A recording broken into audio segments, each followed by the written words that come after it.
You are listening to All Burgundy and Go Everything, powered by the Urban Sports Scene and Fox Sports Radio, 96.9 FM and 1340 AM. Hopewell, Virginia. Your hosts are Wole and Mo. The homies Ray and Glenn are out, but we also have Adam Aniba from the Burgundy and Gold Report. What is good, Adam? Hey, how's it going, man? It's fast. I can't believe the draft's already here tomorrow. It's nuts. Crazy, man. It's crazy, man. I'm glad to talk. We talking to you. I haven't talked to you in a minute. I mean, I've talked to you on social media, but not Right. on the show, man. It's good to see you, man. No doubt about it. It's been a while. You know what I'm saying? So, but yeah, it's exciting times, man. You know, the draft and now this Chase stuff. It's like I tell you, Washington knows how to stay in the news. You know, even though they don't try to. The team getting sold, that's a big one. That's what they do, man. Yeah, the team being sold, like it's like the off season is not the off season. It's always they're always on season. you know, so it is what it is. Before we get into all that, let's get into the particular. Hey, subscribe to our podcast on Spotify, Stitcher, iTunes, and Google Podcasts. Just search All Burgundy and Gold Everything. Also tweet us at ABG_everything and hit us up on IG at ABG_everything and like our All Burgundy and Gold Everything Facebook page. Make sure you subscribe to the All Burgundy and Gold Everything YouTube channel as well. Anyway, it's time for the pregame. Here's what we have on tap. We'll talk about the Washington Commanders declining the fifth-year option on Chase Young. And then finally, like Adam mentioned, we'll talk about who the Commanders should target during the NFL draft. This week's NFL draft. The first round is Thursday, and the weekend, is basically the entire draft. All right, so Adam, we'll start with this one. The Washington Commanders declined the fifth-year option on Chase Young. Young tore his ACL in the 2021 season. Your thoughts, my man? I think that most teams would probably be in the same position doing the same thing. Coming off the injury, his production right before, like we said, rookie of the year, but kind of since then it's kind of gone downhill. But there's a lot to believe. It has a lot less to do with talent and maybe a little bit with ego. So right now, I'm not sure if Del Rio and Rivera and Young are clashing, because from what I hear, it's like he wants to freelance a lot. Like that's his game. That's what he likes to do. But, they want it all in cohesion. And I think you see it with Deron Payne, how he kind of, Coach Z kind of, I think, brought it all together. So the question is now, can he break out? And I think they're just, they're not willing to pay what it's going to cost. And I kind of get it. So I think they're willing to bank on what happens. And I think worst case scenario, they franchise him. Best case, if he has a great year, they get a long-term deal done. But the problem is he's one of many key free agents that they're going to have next year. And honestly, I'm not sure if he's the top one, which is crazy to say. Mo. I mean, same deal. I've been singing this song for a while about Chase Young and this fifth-year option. I just think business-wise, it makes the most sense. We're talking about, what are we talking about? 7.5 sacks as a rookie. Rookie year, 7.5 sacks last year. I mean, his second year, 1.5 sacks. But he tore his ACL. 1.5, and he tore his ACL, and now and then the third season.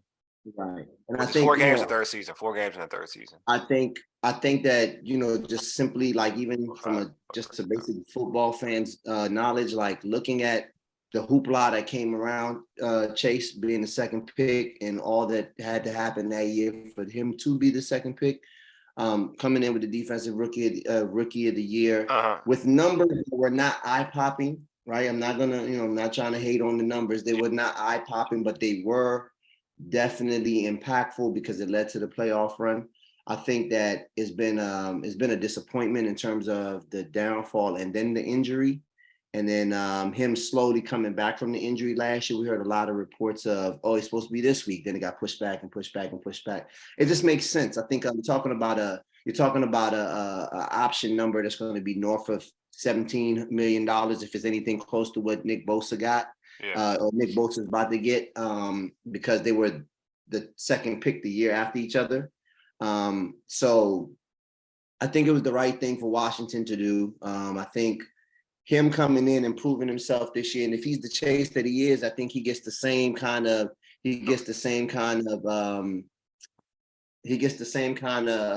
what am I trying to say? Like Deron Payne. He gets the same kind of energy that Deron Payne got in negotiations where it wasn't too much of a hassle, where, they let you know that if you play hard and you play well, we have something for you, and we'll figure the numbers out. And then you can keep this D line intact for years and years to come. I know there's another sector of Washington fans that are like, well, we did well without Chase, so there's no need to have this high price tag. So it depends on where you at on it. But I think it was the best move for the franchise to have some leverage. So I'm not the biggest fan of it, but I understand it. I get it. I think it makes sense. I'm just, to me, like, I don't like and I always tell folks, like, I mean, I'm a Michigan fan, so I have no real lobbying to chasing Ohio State, but I respect this talent. Like, I respect this talent. So it's not like, oh, you're just biased. I'm not. There's no bias to it. This is me watching my football, and I break down injuries. I break down young players, and just in general, all sports, right? 7.5 sacks as a rookie of the year, defensive rookie of the year. Second season, there's always in multiple sports, you get a sophomore slump. In multiple sports, there are sophomore slumps. Multiple. There's nothing different. He had 9 games, got injured in the 9th game, blew his ACL out. Okay. Then last year, I was wrong. He played 3 games. He had 3 games last year at the end of the season. So I hate the narrative that he's like a bust. Right. Like, I hate that narrative. That narrative annoys me. Like, annoys me a lot. So when fans come out and say that, like, the argument about Chase, it's like, well, he hasn't shown me anything. Dude, when he gave you a full season, his rookie year, he was defensive rookie of the year. So he showed you something. His second year was like a sophomore slump. That happens in a lot of sports. But then he played 9 games. So who's to say if he didn't get hurt, he would have had a couple more sacks or a couple more BS sacks to even make that 1.5 sack look better, right? We've seen it here. We've seen guys have follow up a year and have a poor season and follow it up with a good year. We've seen it all the time. His last season, and I would make this argument even the last year, I mean, during the season, that for a dude coming off an ACL and a bad ACL injury at that, he looked pretty good for a dude coming off that type of injury. Because, Mo, you heard, we had already made this argument. I said, sit him out the whole year. I said, I don't even want to see him. And I was surprised that he can even look that way coming off that injury, to be honest with you. So my thing is like, all right, yeah, I get it in terms of business. I totally get it. But my issue is the narrative. Like, I have fans out there that's like, man, well, Chase ain't good. He's a bust. Or radio folks say, oh, this is the right decision because, you know, they may not need him. They can choose Montez over him. And I like Montez. I've said it before that I thought at times Montez outplayed Chase. That's not even my part of my argument because I think Montez is a hellified talent. But I think Chase is a hellified talent. You know what I mean? But I don't like the narrative to make it seem like he's a terrible player. Like, he is not a good player. He just like, I'm not the biggest Logan Thomas fan, to be honest with you. But I will never knock Logan's play last season because he's coming off an ACL. Right. These are arguments that I hate when people bring into the argument. Well, what has Chase shown you?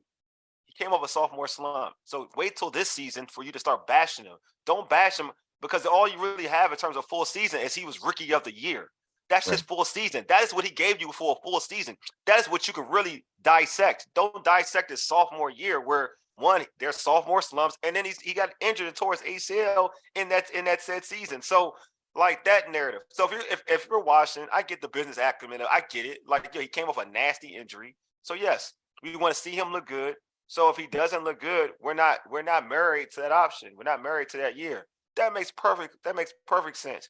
But if you're a fan and your narrative is he's a bust because he's just a bust, he's not good to you, chill out, relax. Because your argument is on a bias. It's on a bias side. You just don't like this kid for some strange reason. Right. That is on you. That is a personal problem. But we're talking about sports, and we're breaking down sports for what it is. He has shown you nothing but potential. He has shown you nothing but playing well. 7.5 rookie of the year. His second year, yes, sophomore slump. But I would make the argument again. Third year with a ACL with an ACL, blown ACL, he looked pretty good from that knee. Compare that to what you saw Saquon off his ACL. Compare that to what you've seen OBJ off that ACL. Compare that, and then you tell me, and the degree of from what we heard about that knee injury. Compare that to all them other dudes other than Adrian Peterson, and you come back to me and tell me that he didn't play decent going against folks like Trent Williams and them on that stretch. You tell me. But was that the question though? We asked. No. I know it's a question, but I wanted to make that argument because I've seen this on my timeline. Like, I get, like I said, that's why I started. I said that business wise, I get it. Like, business wise, I get it. You know what I mean? I trust the kid. To be real with you, I would have opted in because I trust the kid. I think the kid is on a trajectory to do well after what I saw coming off the ACL. To be real with you, because how I break it down, like I thought he was gonna look much worse than that. To be honest with you, Yeah. I thought like he couldn't make no plays, had no explosion, whatever. He still had explosion. He made plays with that bad knee. I'll say this. I understand that, right? But he got hurt. Was it like week 9? Well, it was like towards the end of the season, but still not. Yeah, week late. 10, like game 10. It was definitely game 10. Yeah, and it's not an average ACL. It is not an average ACL. Right. So he got hurt week 10. He came back this year over a calendar year from the ACL. Like, so that's not still good. That's still not good. I mean, I've had an ACL surgery myself. I'm just saying he had a calendar year. He came back. He showed flashes. Let's not forget this kid is 23, 24 years old. But, so like, Mo, and all this, that keep break it down. In sports though, just keep it a buck. I didn't name you a bunch of players in football. But they don't look good. They don't look good. You compared them to Saquon and people of that nature that took over a year is what I'm getting at. Yeah. All that aside, I believe what you said was right. He came back, he looked good. I don't think that warranted the 5th-year option. And I also have another angle from this 5th-year option. I think if Chase is what you think he is, and what you just said, everything that you just laid out, it works out in his favor anyway. It's like he got paid a year earlier than he's supposed to, because the deal is going to be massive. If it's anything in the ballpark or anything in the same kind of vein as what happened with Deron Payne. So this is it seems on the onset like it's a loss for him, but this could be a win, because if he just comes back and he does what is expected of him or what we think he's going to do, because I'm a Chase Young fan myself. You know, that season I wanted the Giants to lose to the Commanders, formerly known as something else, that season, so that the Giants could get Chase Young at the 2nd pick. But that late end of the season game dictated who got the 2nd pick, and I believe who got the 4th or the 5th pick that year. So we end up winning that game and losing out in the Chase Young sweepstakes. I think Chase Young is an all-around talent. But when it comes to this deal, I think the best thing that served him was for him to come just play this year, because you had a defensive rookie of the year type season. You had a playoff run that I think propelled that defensive rookie. And I think it's more on him. I think he's a big reason for that. He's a big reason for that. Yeah, because I'm just saying, typically 7.5 sacks from a deep end is not a defensive rookie there, but he was impactful. He was impactful. I'm taking that away. You come back with 1.5, whether there's a sophomore slump or not. He got hurt week 10. Well, that is significant. So that would lead anybody that's making a decision about you to say, okay, we had one good, we had one not so good, right? Then the injury happened, and then we got to wash the 3rd year out, right? We got to wash the 3rd year out. But if I have to make a decision about your 5th year and your 3rd year, by the end of your 3rd year, I would say that this is the right way to move. Now, we believe that he's going to come back healthy. I think everybody on this podcast right now believes he's going to come back healthy. I think everybody believes he's going to come back a little bit more explosive. I just hope he comes back with another pass rush move. Jesus Christ! But that's another story for another time. But I think the health will be there. And if the health is there, Chase Young will be impactful, because he strikes me as one of those guys that impacts the game outside of just sacks, right? And we've seen that. He's good in the run game. We've seen him chase down things from behind and pursuit and all that. He does a lot of good things. So he's going to be a good football player. So if he makes it through, let's just say he plays majority of the games, he will get what he wants in the long run anyway. With that 5th-year option is a new contract. And I think it serves him even better to get the full contract, or they're probably making an extension, right? It'll be a full contract. You're right, it's a full contract. It'll be a contract. If he plays well, they'll franchise. If he plays well, they'll franchise. I mean, it'll be a contract because they'll franchise him. They'll franchise if he plays well. Okay, whatever the contract is going to be lucrative, and it's probably going to serve him well because he got to get to the bag 1 year earlier than most people. So all he has to do is come back and be who he says he is, and I think everything's going to work itself out. True. Hey, Adam, I've seen a lot of chat on Twitter. The Twitter streets are crazy. Should they consider trading Chase Young in the draft? No, man. There's no real value right now. And it's not that the league doesn't value him, but no self-respecting team is going to give probably anything higher than a third for seeing that, the brief play at the end of the season and coming off. Yes. They want to see a full season or close to it. So no, number one, no trade is going to happen under Rivera. That's just not what he does. Like those, like a late round guy like with Dunbar or someone like that, but they're not going to, trade any high end guys. They're just going to roll it out, and if it works, ends up they'll leave. But so far you have, Allen, Terry McLaurin, and Deron Payne, so they have a decent track record, and I think that those three show him that this is his blueprint to do it. The only thing this does now is if you gave him the 5th-year option, now then you would have Sweat and Curl to maybe do the franchise tag. So now this kind of puts you up against the wall. And we said it years ago that there's no way that they're going to keep all 4 of these guys together. And I think it's going to be hard to keep, more than 2 at this point, because I think Curl is just so valuable to the back end of this defense. It might, be where Sweat and Chase Young don't make the team, but I think that they did the right thing, and I think if you just look at the salary caps and guys next year, they'll be able to free up a lot of money next year. They're not paying a quarterback, so players you're talking minimal dead money. Leno, Rouillet, you can keep going. You can talk about 35 million like that with a couple players. So the money's not a big deal. So I think that this is his way of motivating his players, and it is what it is. Yeah, that's why I think the money because you're not if it all works out with the quarterback, if it does, like the young quarterback works out, that allows them to do a lot. Allows them. The Niners gave you a blueprint of what you can do for a while. They gave you a blueprint of what you can do in terms of trying to on that unit. But we had a poll on social media, like should this team consider trading Chase? Should they trade Chase? Not even consider. 59%.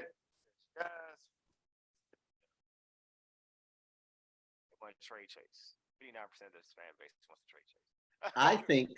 I think if you're talking about trading Chase, I think that comes further along in the season after you got a glimpse of him.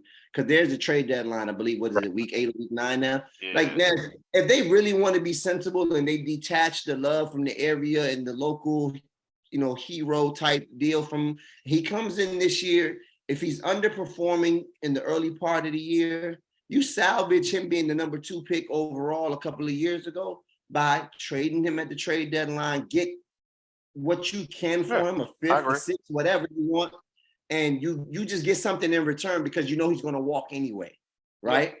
So unless they're talking about later on in the season, if they're talking about right now before the draft, I don't think he has any leverage. I'm sure they're talking about now. I don't think he has any leverage. I don't think he has any leverage. I don't think he has any. I don't think there's any demand for him for anything that is considerable in return, at least.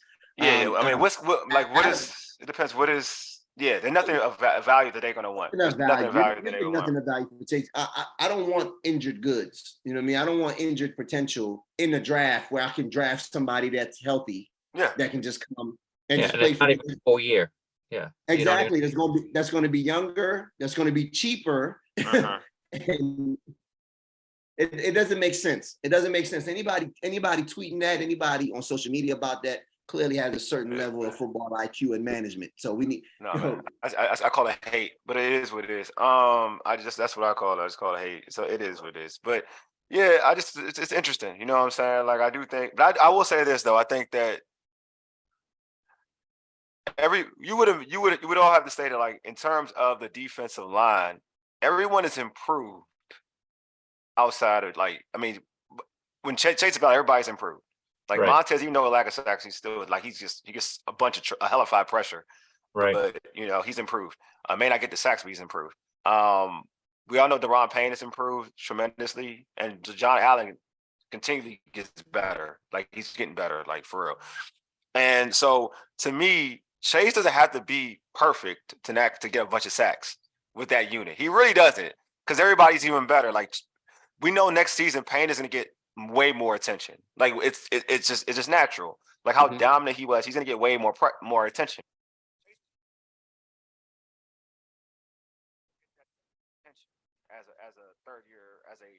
As a third year player, a real third year player. Actually, it'll really be his third year.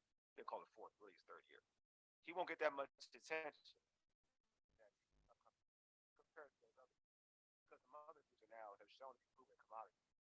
So it's gonna be a lot of one-on-one, a lot of opportunities to get. I call it the Ryan.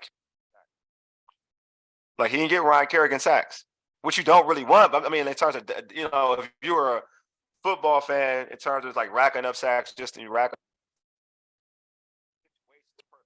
special situations, but he can get numbers. Like he can get numbers with this unit. Go ahead.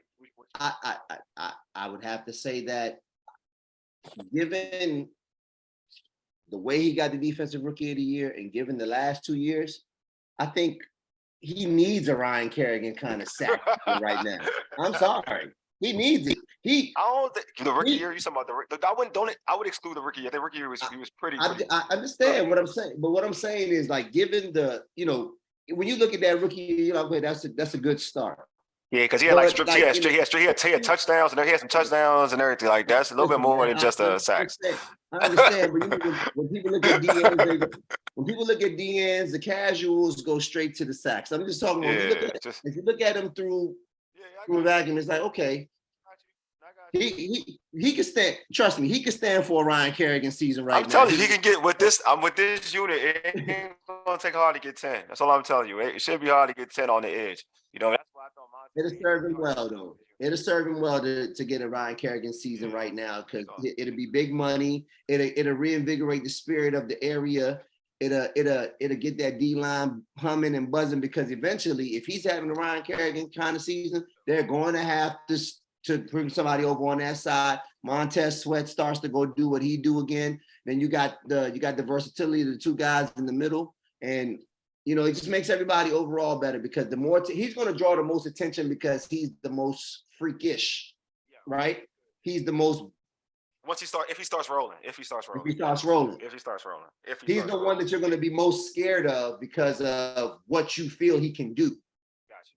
And then it'll make it easier for everybody else. So trust me, he can stand for a Ryan Kerrigan type season. Let's not poo-poo on Ryan Kerrigan on this. I'm not poo. I'm just saying that Ryan Kerrigan has particular types of sacks. Adam, you wanted to say something? I could tell you want to say something. No. I just think that people are just they're just jumping the gun on the whole situation. And, I think there's nobody breathing down Young's back, so it's like it's on him right now with the defensive line that they have. I think that he'll have a lot of opportunities for one-on-one situations. His whole career, he never had that. I think he'll get that. Yes. So it's, on a year that I think he has to have the best year of his career to get the. I think I'm expecting a big year from him as long as he stays healthy. But I see him staying healthy. Me too. All right, let's get into the draft now, man. We talked enough about Chase. All right, the NFL draft starts Thursday night, and the Commanders have the 16th pick. Adam, who do you think the Commanders will draft, and why? I'm one of these proponents with like many others. I think there's gonna be a trade back. Okay. And what I like about that is I understand most of the fans are saying offensive line, and I get it. Yeah. I think that they really could use an upgraded tackle, but I think Leno is not going to get cut, and I think they brought in Wiley for right tackle, although he could slide in the guard if need be.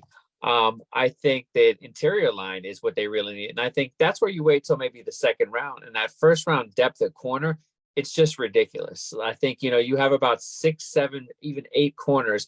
I think that, some of them are sliding in the second round, but you have first round grades. And, the one that everyone I just wrote about recently is, Emmanuel Forbes from Mississippi State. 166, the weight is what's catching everyone's eye, but he bulked up to 180 already. He's 6'3". He's talking, 14 interceptions over the last 2 years. This is the kind of kid, maybe not thrive in every defense, but the kind of opportunistic defense Washington has that's able to generate pressure. This is the kind of ball hawk you want to have. And, to say that BSJ or Fuller are, better than any of these rookies right now would be a stretch. So I do think the cornerback has got to be the play. And, I talked about Forbes, if they maybe move back, I'm not sure if it's 16, but even at 16, you're talking it's relative, a reach of 4 or 5 picks, then you have Deontay Banks of Maryland. Everyone talks about Joey Porter, but, I honestly, I like Banks and Forbes over him right now. Ooh, and I think that they're going to have the chance to get some of those guys. And, and then you go into the second round and there's a guy that I really like is Julius Brents out of Kansas State. Depending on where you look, he's anywhere from, people talking about early second to mid second, but people are talking about him creeping up in that first round, 6'3", 4 interceptions last year, transfer from Iowa State, with 5 years, Rivera loves these guys. These guys have been in college, 5th-year seniors. So that's heavy. That goes in heavily to the guys I evaluate, because I think it's valid. You're talking about guys in the top 100 that have 5th years. Some people think it's a knock for Rivera. They love it. So I think the cornerback depth, it just, to me, I'd be shocked, because I don't know how you could count on BSJ to be, a guy for the future. And I think Fuller's on the last year of his deal. So I don't know how you can, they haven't drafted a 1st-round corner since Carlos Rogers in 2013. I think that, a left tackle would be great, but I think it depends, if somebody happens to slip, Broderick Jones, Paris Johnson, Antoine Harrison, and Donnell Wright. Those are the, my top in that order. But Wright's not going to start for your left tackle. So those 4 guys right there, if they really love them over the, cornerbacks, possibly. But I really see them going at the cornerback. I think it's going to be like the Jahan Dotson situation. We know they were going in for receiver. They traded back a couple picks, and they still got the receiver, but they got extra picks out of it. We heard Martin Mayhew talk about it. I think if they get the opportunity, even if it's only trading back 2-3 picks, I think they're going to do it. You can still get a corner. What about the rumor that since we're on the theme of trading back, what about the rumor that they're trading back because they're getting prepared for Caleb Williams for 2024? Well, of course, to add up picks. That's the rumor. Well, that's it's born for the media right now. So of course, like the first thing that they said, okay, what team can we think of that's going to set themselves up for next year for Caleb Williams? And of course, Washington, because everyone in the major media doesn't expect Howell to do anything. If Howell got drafted in the 2nd, 3rd round, I don't think we'd be having this conversation. So it's relative as far as draft position. But I think that if you make a trade back, exactly, find a way to get some picks for next year as well, because I think next year it's not Caleb Williams. Okay. Next year's quarterback class, in my opinion, is better than this year. It's not just him. You've got the kid from Washington. You've got the other kid from UNC. So another UNC quarterback. There's about 4 or 5, and I think that they stack higher than this year's class. So I think if you get an extra pick, great. But the whole idea with Williams, I think he's going 1st overall.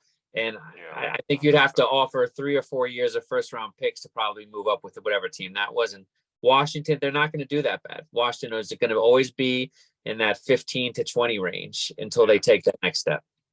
Yeah, quarterback purgatory. I agree. So go ahead, Ma. We say, Ma? I said quarterback purgatory is what I call it. Go ahead. No, go ahead. You were going to say something. I was going to say I agree. I thought a sleeper corner that they might get their hands on is Cam Smith out of South Carolina. Nice. He has good size, like 6'1", 185 already. Long arms. Like he's a local kid. He went to Fort Meade, and then he moved back to South Carolina his senior year. He played 3 years at Fort Meade High School, and then he played South Carolina for his last year of high school and went to be a Gamecock. He's instinctive. He got good ball skills. Like he tracks the ball like a wide receiver. He presses really well. Like he has a lot of qualities to him. I think he ran in the 4.4s at the combine. Like he put up some impressive measurables, like quick 10-yard split. So when I thought of a corner, I didn't think of them moving. Like I didn't think of them. I thought at 16, Gonzalez would be gone. I think Witherspoon and Porter would be gone. Witherspoon. So that 4th and 5th. Porter may be there though. Yeah. Porter may be there. Porter may be I think there. somebody's going to reach for Porter. I think once we figure out the quarterback conundrum, somebody's going to reach. He has not NFL. A reach. Porter's good. It's not a reach. Porter is good. No, what I mean by reach, I think I'm messing with you. You know what it reminds me of? It reminds me of the J.C. Horn draft. When J.C. Horn got selected, then Denver took Surtain. Now people started going crazy. And I see a lot of that. So like Adam said, I didn't even think of that idea. I mean, I've been hearing about it, but like the way you put it just now sounded a lot more sensible than anything I've read. Like trade back, you still have these 1st-round graded corners that have ability that can stack up, and you can get more picks later. I think and then I wanted to ask you about I wanted to say something about the Caleb situation. You said, don't you think some of that fire comes from how much he mirrors Patrick Mahomes and Eric Bieniemy now being here, and it being probably being like, I want my coordinator to have the quarterback that he wants. But like you Well, said, I don't think this team is bad enough to get the first overall pick. right. And you're 100% right. You made a point that I was actually thinking about as well, because that's the same reason they talked about Dalton Kincaid, the tight end, going in the first round, because the thought is Eric Bieniemy wants to try to replicate what he had in Kansas City. And I think that's overzealous, because I think just because that's what he had over there, I think with Washington, unlike there, he has these trio of receivers right now. They can do that he couldn't do out there. So they had to be creative with, things they did with their like backs and their tight end sets. So I think the tight ends will be a feature, but I think for him to have success, I think that it's more about adding to what they have. I don't think it's finding, like I said, a first round tight end and adding to. I think that they're looking to solidify the team, and Eric B probably has a list of guys that he would like to see, skilled players. I talked about a guy that I wrote about, Tyjae Spears from Tulane. That's a 4th round running back that can run routes better than half the receivers in this draft, and he just absolutely looked amazing at the Senior Bowl. So I could see him pounding the table for a guy like that. But I think when it comes to other positions, I think it's going to be, they once he did the self-evaluation and saw with the receivers, you have those 3 receivers, Samuel, McLaurin, and Dotson. You can move them around pre-snaps. All of them can come out of slot. All of them can line up in the backfield if you want them to. So I think that there's a lot of room for creativity, and they're always going to try to replicate what he had over there. And of course, Caleb Williams, because he throws those no-look passes, things like that on the move, they're going to say that. But I see a little Mahomes, but I don't see as much as some do. So Adam, so what would you say to the folks that would say that you got a young quarterback in Sam Howell? Isn't it just highly important to get a left tackle? I know people are in love with Leno, but if you can get a left tackle, that a guy who has potential to help you man that position for X amount of years, wouldn't it be very important to kind of get that left tackle? Yeah, in this draft in the first round. Yeah, and to me, in the first round, you're talking about 3 names. Paris, Broderick Jones, Anton Harrison. Yeah, those 3 guys. One of those guys, probably Anton Harrison, will be available. And again, we know they love DeJuan Jones and Darnell Wright. But the thing is, those guys are right tackles. They're, although they around, they're right tackles. So are they looking to right away to replace Wiley? I don't see it. I think that they'll consider it. But as far as left tackle, those 3 guys, it's got to be one of them. Will they, like I said, if Harrison is on the board, are they going to look at Harrison, the 3rd rated offensive tackle, off of potential, even if it's the 4th rated corner, that corner, the ability to play right away? The left tackle probably isn't going to play right away, because unless they decide. They probably won't play him a lot of ways. So drafting the first round, the thing is, he's on the hot seat. He knows it. So are they going to draft any player that's going to sit? I don't. That's why I don't see quarterback either or running back. Gotcha. That's the point, man. If you look at the Commanders' backfield, I think is exponentially better than Kansas City's. Yeah.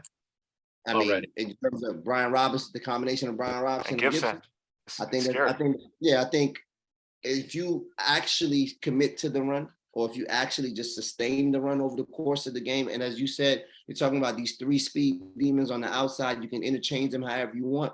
Terry and Jahan Dotson has shown they can take the top off the defense. I think that it doesn't have to mirror Kansas City. There's multiple ways to get the same concepts with these different players. And you got Gibson out the backfield, who's another wide receiver in his past at the very least, right?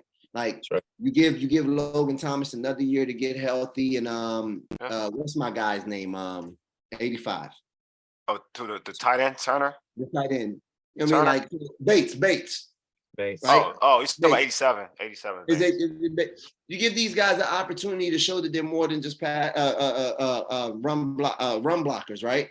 And you see what this Kansas City offense can do. I'm a Giants fan, as the listeners know. I've seen what Kafka brought down to the Giants, and we made Bellinger look like he was something with some of the concepts and some of the routes. Sure. So I know that Eric B is going to do a lot of the same.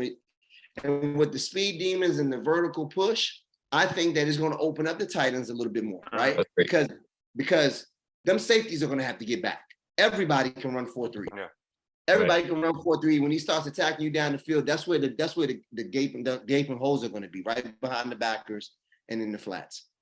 Yeah. No, good point. Very good point.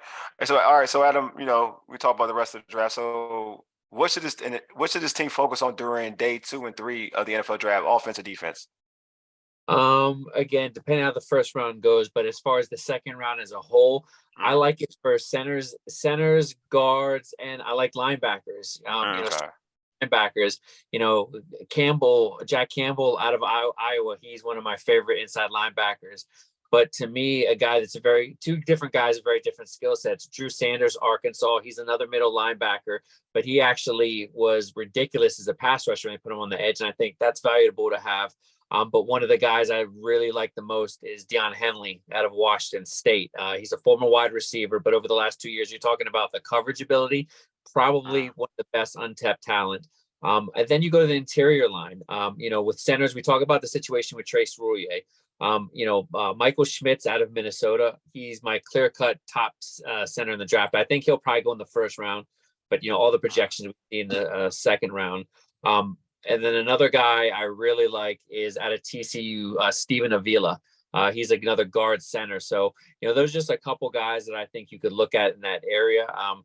People talk about the tight ends. They brought him about Darnell Washington, tight end, can block. And I think he's going to go in the first round. I think somebody's going to step in the second. You don't think he can get in the second? No, I think somebody's going to fall in love with him at the back end of the first round. I think, you look at a couple of those teams, like even a sleeper team like Kansas City, although they can get other guys, I could see a late round first pulling the trigger on him. But I think for Washington, it won't happen. I think that they really like their tight end room, and I really like Armani Rogers. I think if that guy stays healthy, I think that guy's got the speed and athleticism to really be an Eric B kind of tight end. So I think that they'll stay away from that position. But yeah, don't sleep on them, looking at a running back. Because like I said, AG is a free agent next year. Robinson, they released JD McKissick. So they'll have some options, but I really like interior line and linebacker in the second round. Yeah, I think running back, they can get running back in later rounds. I think there's a soft spot in the 3rd to the 5th. And like you said, the kid from Tulane is going to be available. I think his stock is rising a little bit. So you might have to reach. Yeah, I think his stock is rising just a tad bit. I know I've seen a number of teams, entertain him with dinner and whatnot. So from what he did at the Senior Bowl and I guess what he followed up with at his pro day. So I believe they have to go corner first round. Yeah. You can get Ringo in the second, though. You can get Ringo too. You want to? Yeah. I don't think Ringo's gonna be around the second, man. Not for it's like Adam said, it's deep, bro. It's deep. Ringo is but if Ringo, they got Ringo like the sixth step, like the sixth corner in a lot of projected. He's not high on a lot of. If Ringo doesn't go first round, he's not getting past New England. He's not getting past somebody like that. That's a Belichick pick waiting to happen. But yeah, it goes back to Adam though. What Adam said, you trade back, you trade into the early part of second. You get picks. You can get Ringo in the early second. If you trade your first and get into the late, you get Ringo in the second. I think that's a bit too risky, man. That's a lot. We done named 4 or 5 corners ahead of Ringo already. Real talk.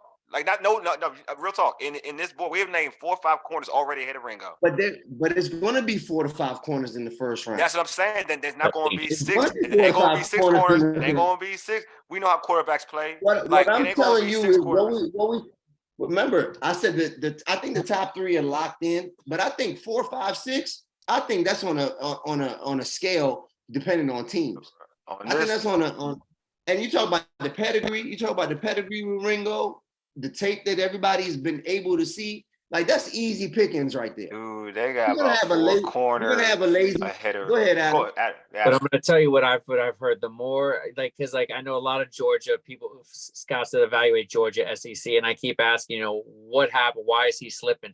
And what a lot of them are telling me is that he's being projected more as a safety.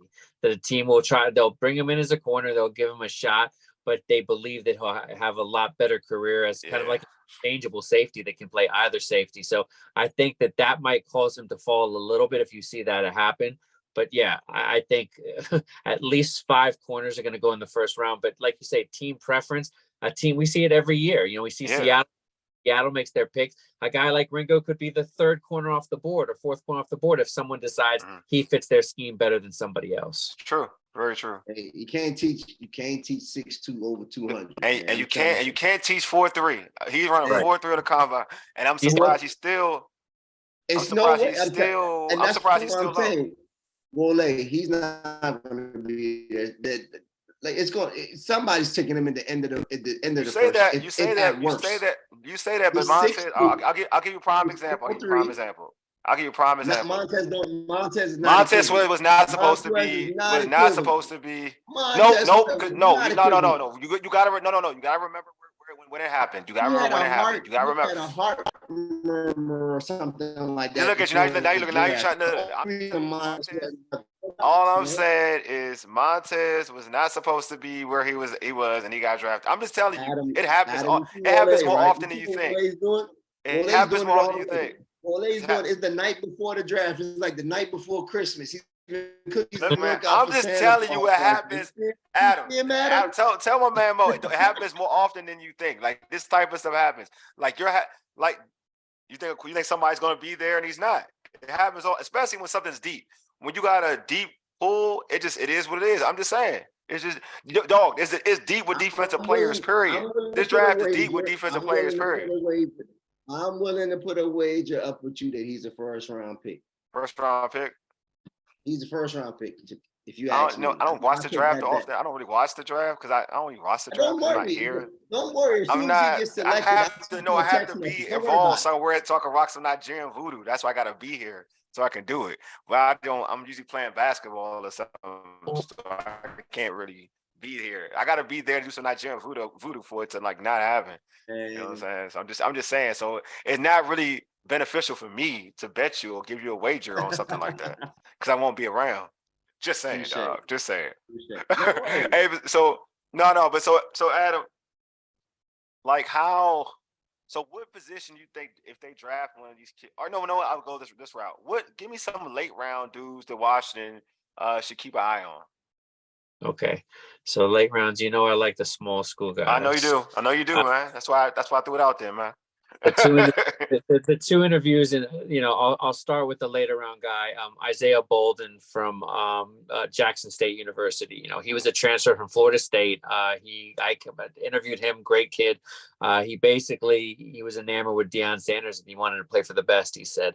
But it's not necessarily his ability as a corner, which he's nearly 6'3", sub 4.44, actually 4.38. I think he was clocked at one time.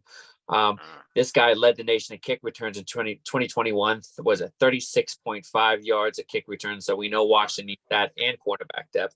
But another guy I really like is Justin Ford out of Montana. Another guy, good size, 6'2", not quite as fast as a lot of corners in this draft. I'm higher than him in a lot of boards. I've seen him as a 5th, 6th. I have him pretty high, like an early 3rd, just because he was one of those corners that from year to year, he got better than last year. People question, I think he had 2 interceptions. Why didn't he have the kind of impact? But quarterback stayed away from him. And when I look at a quarterback, I see, do they gain that type of respect where not just one or two teams, that multiple teams are, shying away from their side of the field. And I think it was in 70% of their games, they didn't throw his side of the field. So Justin Ford, Montana, another guy I really like, but those two guys, I did a bunch of small schoolers, Marty Mapu is another guy out of Sacramento State, another converted safety linebacker. I do a lot of those. He's a guy that was coming off an injury. So I think that dropped him to the, late 5th, 6th round. But a lot of evaluators I talked to said, that guy could have been an early 3rd or even a late 2nd without the injury. So, there is so much depth. And that's why I say if they can get an extra 3rd, 4th, these couple guys I talked to, because I talked to Kyle Duggar. We saw what happened with that. Yeah. Killer. What's it called? Last year it was Joshua Williams. He ended up going 4th round Kansas City. Played Super Bowl. Yep. People are still in this idea that small schoolers and HBCU guys take years to get going, or they just don't make it in the league, but they do. The teams are getting more and more of these players. Even before this Deion Sanders to Jackson State, there's a lot of guys that are getting more opportunities. And I really think Justin Ford, Isaiah Bolden, to me, those are two, possible day 3 guys that I think Washington needs depth. They don't just need one corner. I want to see them at least double dip. They need at least 2 corners because, we're talking about committing to Danny Johnson, which I like him, great guy, but I think that's more your back end, not your 3rd or 4th corner. And Dantzler, the cast off from Minnesota, they got him on the waiver wire. I'm just not that high on him. I wouldn't be surprised if he ends up making the team in the end. I think, he's got skill, he's got ability, but I think that there's the corners in this draft that are going to be able to bump a lot of guys off the team. And Holmes, they got last year. Again, to me, he fits the practice squad mold. And I concur with that. I think that this is a draft that you go get 2 corners because there's a plethora of them. I think you get 2 different bodies, you get 2 different styles, and because clearly someone with Del Rio here is not playing to his strengths, right? So you get a guy like Will Jackson and you put him, you play him off, you know what I mean, like things like that. So the way he likes to maneuver it around, I think you get 2 different type of guys, 2 different types of bodies. And you get some competition in here.